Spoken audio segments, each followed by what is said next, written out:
Com isso, o Napoleão ele invade a Península Ibérica, né? Então ele invade a Espanha.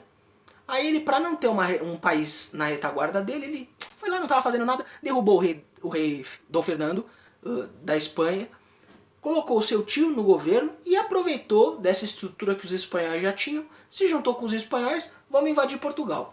E quando ele chega em Lisboa, cadê a família real? Sabe hoje é que o Dom João, o príncipe regente, foi enrolando Napoleão o tanto de tempo que deu, enquanto ele fazia um acordo com a Inglaterra para a Inglaterra auxiliar a transferência da corte de Portugal para o Rio de Janeiro. E Portugal então vai ser ocupada pelo Napoleão, a Espanha, a França, parte ali da Alemanha, a Rússia, que tinha assinado o bloqueio continental. Eu me comprometo a não invadir, não comercializar com a Inglaterra. No ano de 1812, todo esse acordo que eles tinham feito foi embora. Não estava valendo mais. Com isso, o Napoleão falou assim, olha, se eu já invadir a Espanha, invadir Portugal, que são dois países extremamente pequenos, eu não vou conseguir invadir a Rússia, que é um país atrasado.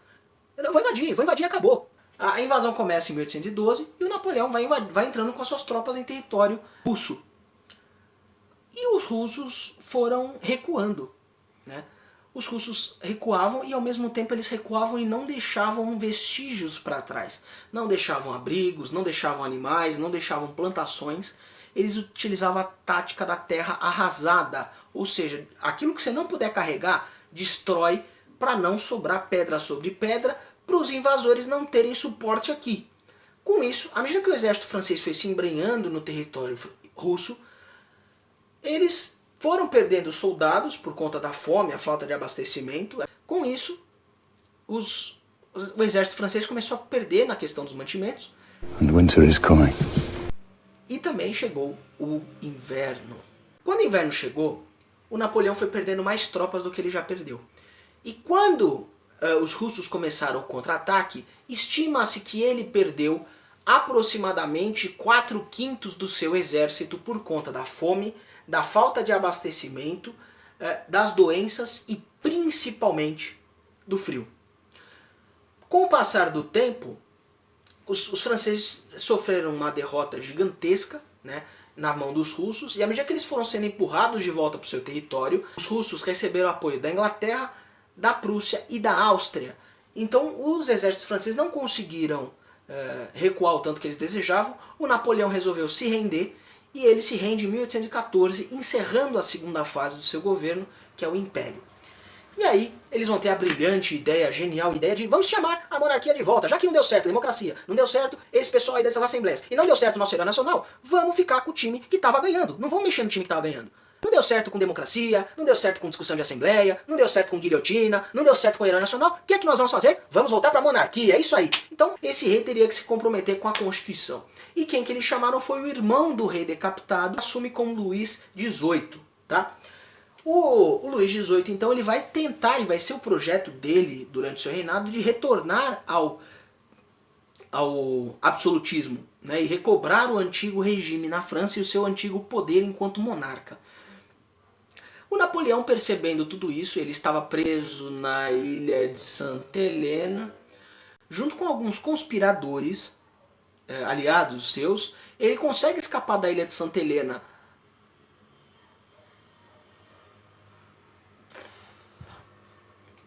O Napoleão ele estava preso na ilha de Elba, no mar Mediterrâneo, e percebendo todo esse cenário de caos e de tentativa de retorno ao antigo regime, o Napoleão vai resolver o seguinte, vai conseguir, com o auxílio de alguns conspiradores, escapar do seu cárcere, retornar à França, derrubar o rei novamente e se colocar num terceiro momento, né, que vai ser o chamado governo de 100 dias, porque foi o tempo que durou essa terceira parte do governo dele, onde ele depõe o Luís XVIII e, a partir desse momento, ele retorna.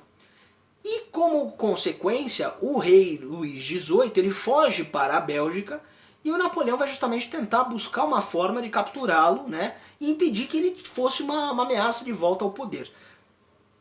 Com isso, ele vai sofrer uma batalha muito grande, muito pesada, que vai ser a Batalha de Waterloo, lá na Bélgica, contra tropas austríacas, prussianas e inglesas.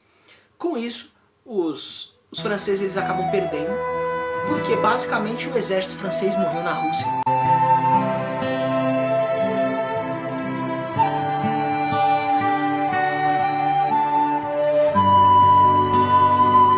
E o Napoleão perdeu a Batalha de Waterloo em 1815.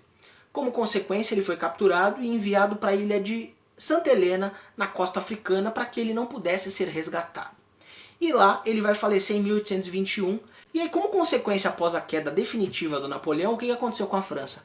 O rei Luís XVIII foi restaurado ao poder e com isso eles criaram o Congresso de Viena já em 1815 para recuperar as coisas. E ficaram decididas duas coisas. Vamos restaurar as fronteiras europeias ao que elas eram antes da Revolução de 1789 e, ao mesmo tempo, vamos retomar alguns territórios, né? Com algumas exceções, os territórios se mantiveram da mesma forma. E o outro ponto que vai ser muito importante aí do Congresso de Viena vai ser a assinatura da Santa Aliança. A Santa Aliança vai ser como se fosse uma ONU da vida, uma aliança, uma OTAN da vida, no sentido de ser uma aliança militar, né? E quem eram os países que integravam quem que eram os países que integravam a Santa Aliança? Áustria, Prússia, Rússia. E a situação na França, alguns anos mais tarde, por mais duas vezes, 3 vezes, por 3 vezes mais para frente, os franceses vão voltar às ruas e vão tentar resolver ainda questões que ficaram para trás referentes à Revolução Francesa. Com isso, então, a gente encerra o nosso arco aí dessa Revolução Francesa, né? Então esse arco todo vai desde 1789 até 1815, né?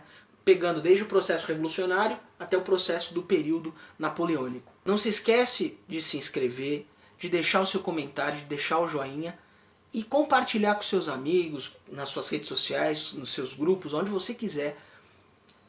E lembre-se sempre, dúvidas e desafios, chama a Clio.